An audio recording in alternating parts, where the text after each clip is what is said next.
8h24. Repita. 8h24. O Rio Grande do Norte teve, em 2021, a pior nota do país no ensino médio público da rede estadual, segundo dados do Índice de Desenvolvimento da Educação Básica, o IDEB. O estado obteve apenas 2,8 como média. O desempenho terminou abaixo das médias brasileiras e do Nordeste para o mesmo recorte, que ficaram em 3,9 e 3,8, respectivamente. O Paraná obteve o melhor desempenho do Brasil entre os estudantes das escolas estaduais, com uma nota na casa de 4,6, ou seja, 1,8 a mais do que o registrado aqui no RN. E para falar mais sobre esse assunto, o Jornal da Manhã recebe agora o secretário da Educação do Estado, Getúlio Marques. Bom dia, seja muito bem-vindo. Bom dia Virgínia, bom dia Júlio, bom dia Alice. Não vou errar, viu? Não faça como eu. Eu esqueço o sobrenome. Obrigada, secretário. Estamos aqui à disposição, é importante, né? Vocês estão trazendo, né, para a sociedade uma discussão super importante, que é da educação. E aqui é o momento de nós, inclusive, discutirmos um pouco, até para que toda a população do Rio Grande do Norte, toda a sociedade entenda o que é isso.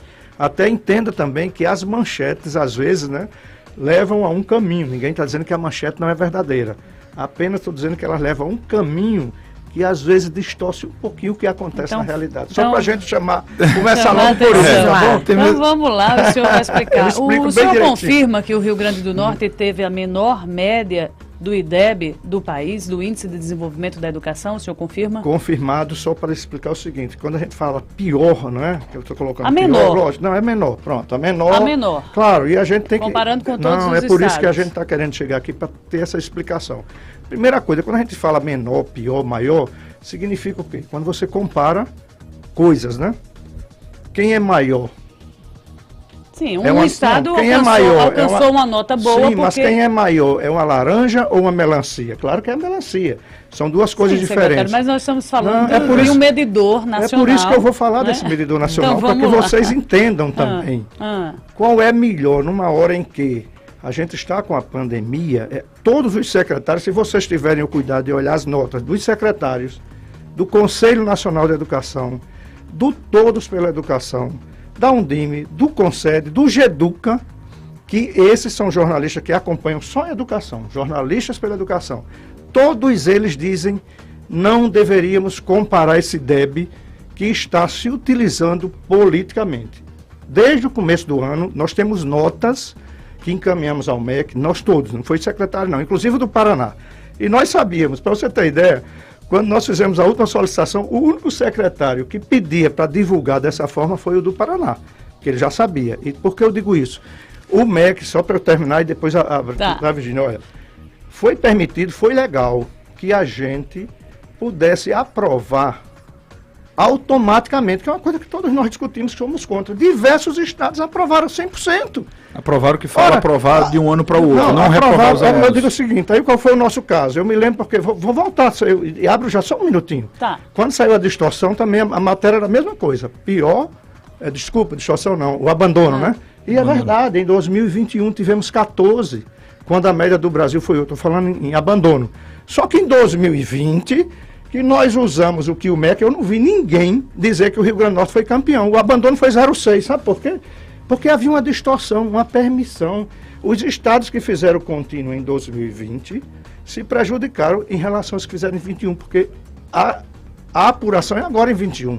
É só isso que eu quero dizer, não estou aqui questionando o número do IDEB. Agora eu queria voltar a essa questão, o senhor disse que o IDEB esse ano está sendo usado como instrumento político, não é? E está tendo uma visibilidade por causa da véspera da eleição. Claro. Mas, secretário, se nós estivéssemos com um índice positivo, com certeza o governo do estado também estaria vibrando com o índice do IDEB. E eu digo isso porque, por exemplo, na vizinha Paraíba, o senhor falou na pandemia, os números da Paraíba, que eu comparo muito, porque nós estamos na mesma região, somos vizinhos, os índices eles foram bem mais positivos em relação a 2019. E lá, a nota da Paraíba, ela saiu de 4,9 e subiu para 5,1 também com pandemia. Por que o RN não alcançou índices melhores? Respondo com o que eu já falei.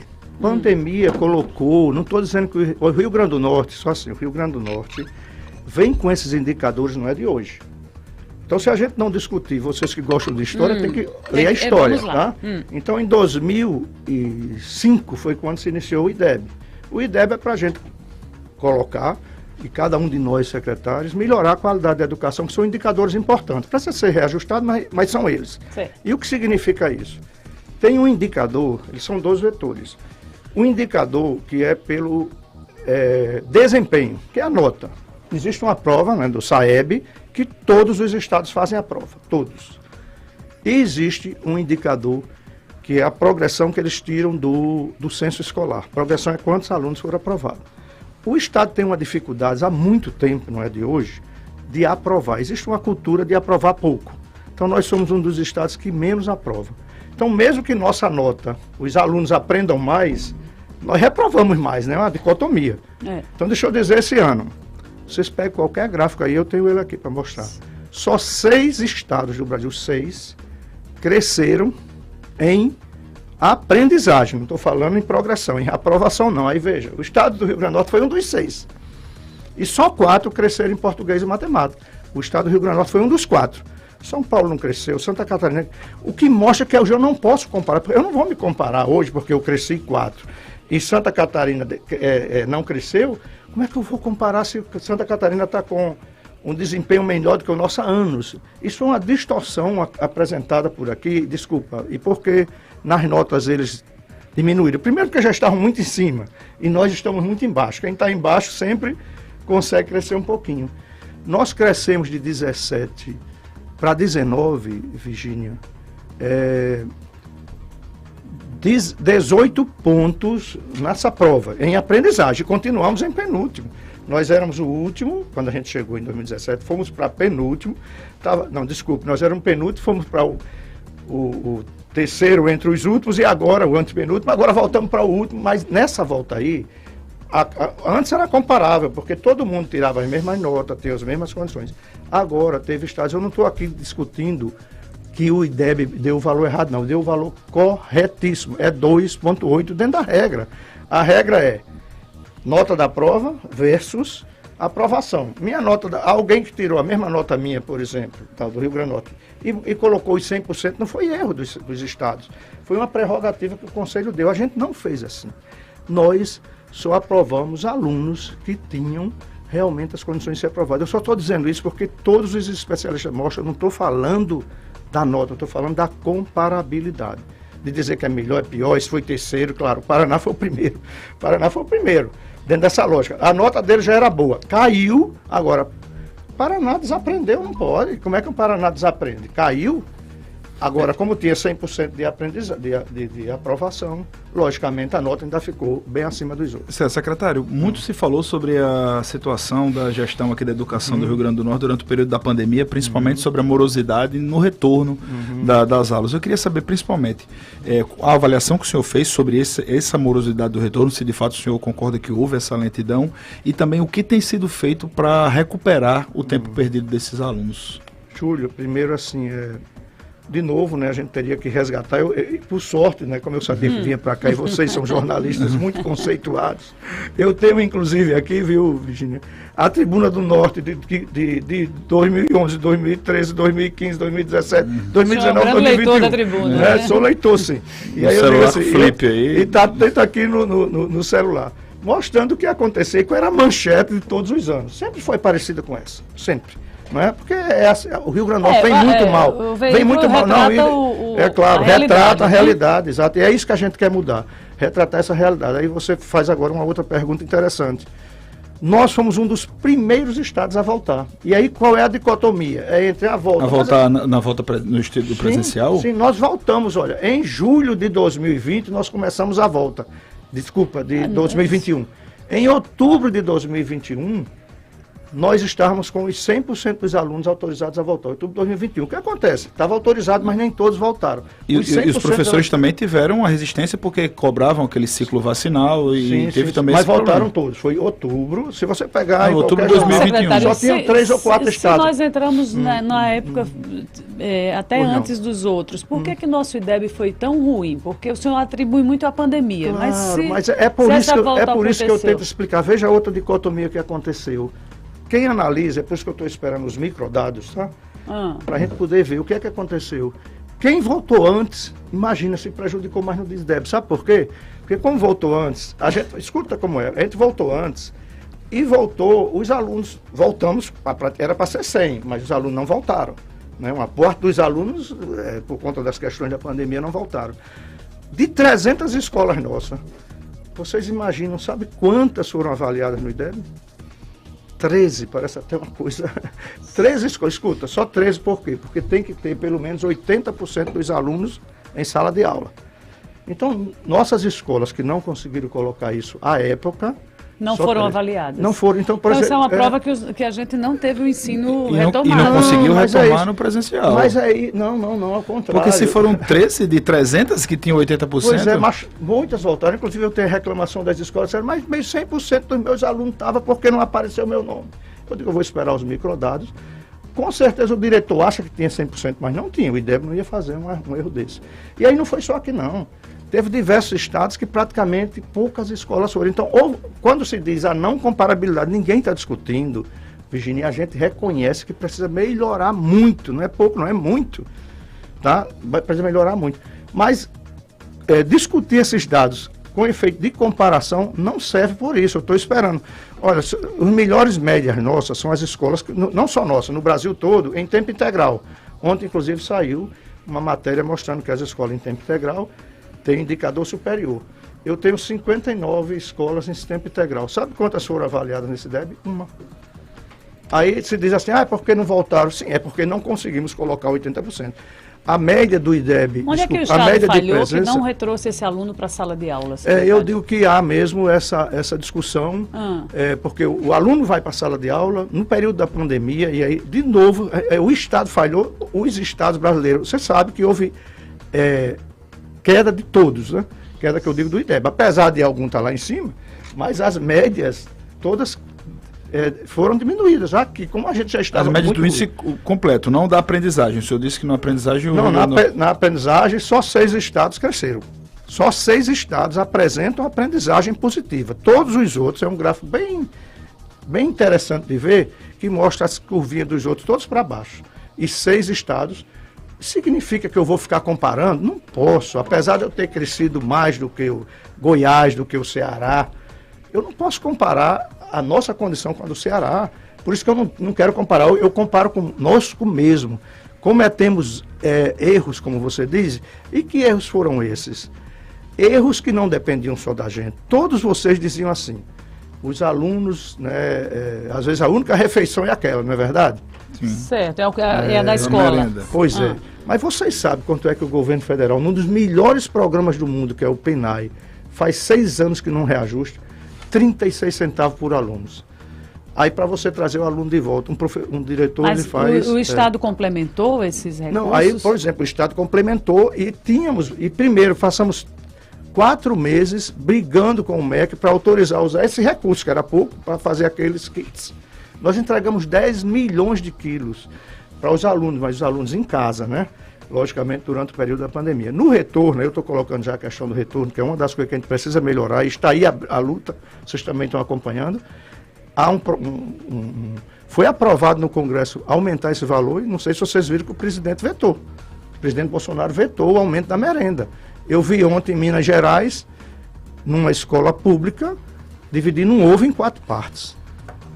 36 centavos por aluno. Os diretores são heróis de pegar 36 com 100 alunos, né, dá R$3, R$36, ele tem 720 durante o ano para alimentar, durante o mês para alimentar 100 alunos. Quanto o Estado complementa para oferecer? Hoje, dos 36, hoje, a partir desse ano, 45 centavos. Se a gente aprendeu com a pandemia, que ainda tem muito mais coisa, a pandemia ajudou a trabalhar. Secretário, porque vontade, reforçar na pergunta que eu fiz. E o que está sendo feito para recuperar aquele tempo que foi perdido durante o ano? Então, porque a gente sabe que a evasão também tem uma ligação grande aí com relação a isso. Lógico. Primeira coisa, né? Todos os cuidados, né? Não só agora, como no tempo, o Estado foi o primeiro Estado do Brasil a assinar o Busca Ativa, né? Com os municípios. Então, hoje, todos os municípios do Rio Grande do Norte fazem a busca dos alunos em casa com um sistema de georreferenciamento e junto com a Unicef. Então a Unicef, inclusive, se vocês um dia quiserem conversar com a menina da Unicef para ver quem é que tem mais essa relação no Brasil todo com a Unicef, somos nós. É difícil, pegamos um estado com muitas dificuldades, não vou nem entrar nas questões financeiras, não tem nada a ver, educacionais. Olha, entre 2005, que o nosso IDEB era 12,6, até 2015, o estado crescia 0,1 ponto, descia um, descia outro, e ficou estagnado. Só começamos a crescer a partir de 2015, 3 vezes seguidas. De 15 para 17 crescemos 0,4, de 13 para 15, 0,4, de 15 para 17, 0,9, e de 17 para 19 crescemos 0,32, o maior crescimento já existente. E agora a gente caiu 0,4, foi muito ruim.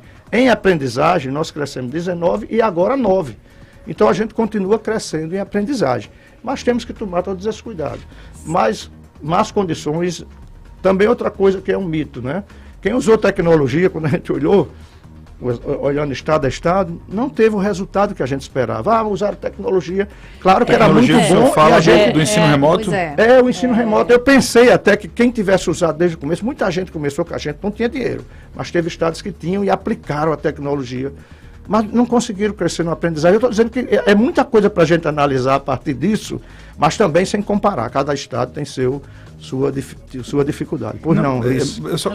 Desculpa, eu só vou insistir, porque eu queria saber o que está sendo feito nesse momento para fazer que recupere. Tipo, vai ter aula a mais, está tendo aula extra, está tendo essa reposição, está tendo 2 turnos para os alunos que passaram quase 2 anos sem aulas. Eu queria saber o que está sendo feito nesse sentido.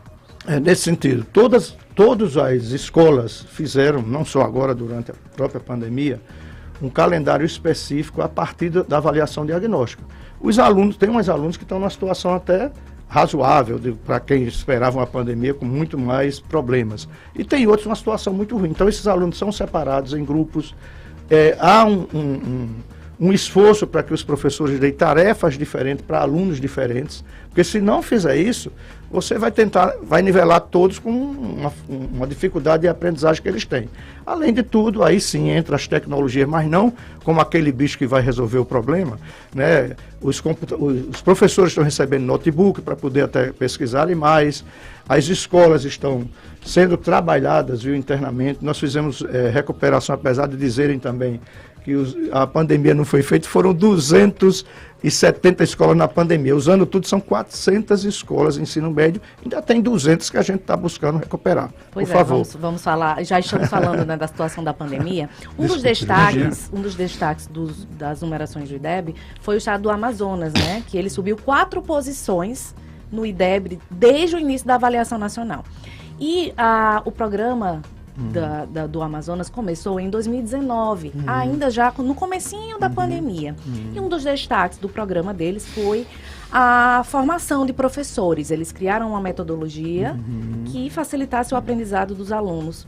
Aí eu te pergunto, secretário, qual foi, se a secretaria, ela criou uma metodologia unificada para facilitar a aprendizagem desses alunos que tiveram dificuldade na pandemia do acesso, principalmente do acesso ao estudo, né? A gente pode citar os alunos da zona rural, né, os alunos que tinham dificuldade de acesso à tecnologia, né, que a gente já comentou assim. Como foi esse processo? É verdade. Não tinha uma tecnologia única. Só 3 estados brasileiros hoje, o Amazonas, que é histórico, né, inclusive com o Rocieli, que era secretário lá, depois virou ministro da Educação, depois virou secretário em São Paulo e levou a tecnologia do Amazonas para São Paulo. Então são 2 estados que têm hoje estúdios como esse, que gravam aulas e que dão essa oportunidade para os alunos. E o terceiro os estados que fizeram diferente, né? Isso aí, lá né? Bem distantes. E fizeram, e o Piauí também, né, que começou a fazer esse trabalho. E no Rio Grande do Norte a gente também está com esse trabalho, iniciando agora, né, que iniciamos infelizmente 2 anos de pandemia, tiram todos os cabelos da gente para poder consertar o que a gente queria consertar em menos tempo. Vai ser mais demorado, mas está no caminho. Nós estamos criando os centros de mídias, que é mais ou menos um desenho desse tipo, não é? Que no Amazonas isso é verdadeiro, apesar desse ano, mesmo com o centro de mídias, o Amazonas não cresceu. Quer dizer, teoricamente o programa é bom, mas não cresceu. Eu não estou de novo comparando, não sei quais foram as razões. Nós crescemos em aprendizagem, aprendemos mais no ensino médio. O Amazonas, com tudo isso, é por isso que eu digo que a gente ficou esperando, poxa, não era para todo mundo, é um negócio já consolidado, vinha crescendo por conta disso, por que na pandemia não cresceu? Aí vamos analisar, pode ser que lá eles tenham reprovado, né? Se eles tivessem feito os 100%, talvez tivesse aparecido o vetor positivo. Eu tô te colocando assim as coisas, porque às vezes a gente que tem um monte de dados e ainda não analisamos todos, por isso que eu voltaria até aqui depois que os microdados estivessem na minha fila. Eu quero saber o resultado das minhas outras escolas, das 300 que foram para a sala fazer prova. Existe um programa de formação para os professores? Existe. Existe, né? Existe, não. Estamos formando, e é um programa de formação contínua de professores. E agora, mais ainda, por conta da nova BNCC. Sim. Então, agora que todos os professores precisam ser, não chamo nem treinamento, né? Mas precisam ter uma formação adequada à nova BNCC. Pois é, secretário, nesse aspecto eu queria que o senhor comentasse, o governo está anunciando esse investimento de 400 milhões para a construção de 12 institutos estaduais de educação, né? Foram recursos aí que foram alocados para isso. Diante de índices tão, que o senhor disse que não é, o senhor questiona um pouco a colocação, mas diante de índices tão que colocam o Rio Grande do Norte numa situação tão diferente dos demais estados, inclusive da Paraíba, do Amazonas, que também sempre teve muita dificuldade de analisar números por ser um estado mais isolado do país, com maior dificuldade de acesso, mas nós estamos atrás de todos eles.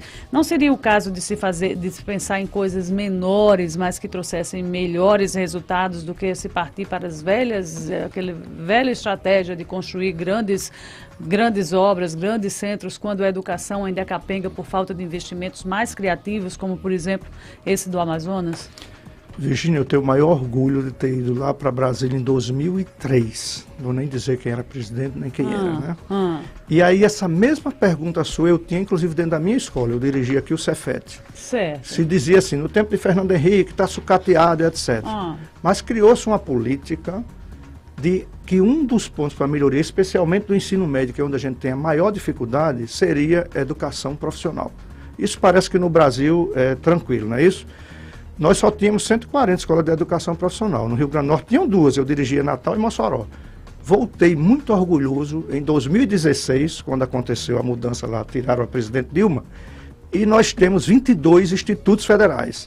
Podíamos dizer, não, deixa os institutos, não cria institutos. Não, mas os institutos federais, eles mudaram a realidade porque eles chegaram estruturados. O nosso RN vai ter condições de estruturar. Mas é claro, é por isso, é porque a gente pensa muito pequeno. Quando eu cheguei lá em Brasília, desculpa, Virgínia, quando eu cheguei em Brasília, meus colegas lá no MEC diziam, você é louco, você está sonhando, não vai fazer isso. Está aqui, ó, não tem recurso. Poxa, Virgínia, eu digo, e o presidente Lula, agora eu vou dizer o nome dele, ele chegou para a gente e disse assim, quem falar que educação não é investimento está fora. Não venha chegar aqui que é despesa, não é investimento. E investiu 169 campos universitários e fizemos, sabe quantos? A gente saiu de 140 hoje para 658 campos para melhorar a educação. Então o nível federal é tanto que ele, se fosse um país nessas escolas, estaria entre os 10 melhores do mundo. No Rio Grande do Norte nós temos 11 CEPs. E o que é que a gente está juntando? O bom dos CEPs, então também quando sair aqui eu vou ver que os CEPs, por exemplo, o CEP João Faustino, teve nota 5,8, é do Estado. 5,8, então a gente está no caminho. Temos isso, vamos acrescentar, aonde não tem IF ou CEP, foi esse o desenho, nós estamos construindo 12, aliás, já tem 10 em construção. E deixa eu dizer aqui, sabe quais são as duas únicas cidades? A terceira foi Natal. 2 se negaram a entregar um terreno para fazer. Talvez com esse pensamento que pudesse ser. Não é isso. Mossoró e São José de Mipibu. Até hoje não deram os terrenos. E aqui a Prefeitura de Natal, há mais de 3 meses, nós fomos colocar ali onde era o antigo leprosário e ficamos mais de 90 dias esperando uma licença ambiental. Já começamos 9... Mas essa licença dependia de quem? Do IDEMA? Não.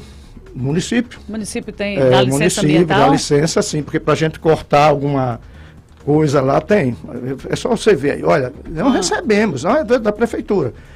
E os 9 já estão com obras iniciadas, graças a Deus. E vamos mudar, por quê? Na nossa linha com a nova BNCC, nós vamos colocar um curso técnico pelo menos em todas as 300 escolas de ensino médio, que é outro caminho. São 2 caminhos, viu, Júlio, você, até para a tua pergunta. Transformar integral, então até 2024, dentro do Plano Estadual de Educação, nós vamos chegar com metade das escolas com ensino integral. E desculpa, é porque falta também investimento, tá? Então A serão 150, educação tem que ser... 150 escolas de integral. Então, só para a gente encerrar. Perdão, metade das 300 escolas de tempo integral em 2024? Metade, até 2026, que é o nosso plano, 24 é para o plano nacional, o plano estadual é 26. Secretário, infelizmente Desculpa, o tempo da gente está é tão bom que a gente tivesse mais tempo para discutir. Só para a gente encerrar, o senhor se sente como professor, educador, o senhor se sente frustrado em estar encerrando o primeiro governo de uma educadora com um índice desse do IDEB? De maneira alguma. Eu estou dizendo a vocês porque vocês estão analisando um aspecto, eu analiso em outro. Porque os números são reais, não é, secretário? Os números são reais. Deixa eu dizer os números reais. Você pega o IDEB e você pega a avaliação, que é o que a gente quer, que é de aprendizado. Então, nós tivemos, durante o nosso governo, olha, de 2013 para 15, eu vou encerrar mesmo agora, 2013 para 15 subiu, viu, o aprendizado. Mas de 15 para 17, que tem alguém que fica sempre falando que tem soluções, de 15 para 17 caiu. O aprendizado do Rio Grande do Norte vinha desde 13 crescendo, caiu de 15 para 17, e de 17 para 19. E de 19 para 21, que é onde a gente estamos, o aprendizado cresceu.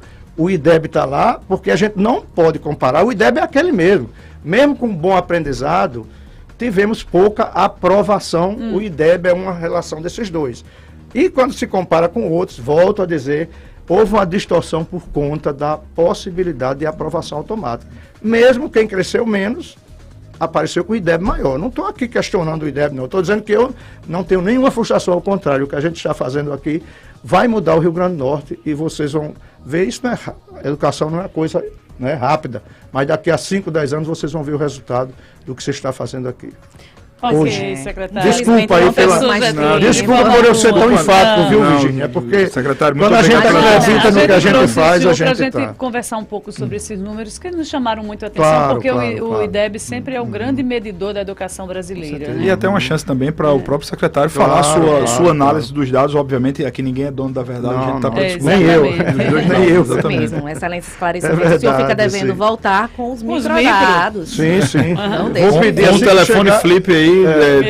Júlio gostou, acho que ele vai comprar um aparelho do secretário. Muito obrigada. Obrigado, querida. Venda ele, secretário. Muito obrigada, secretário Getúlio Marques, pelos esclarecimentos. 8h51. Repita. 8h51 e vamos ouvir mais uma vez Ícaro Carvalho, que está na sede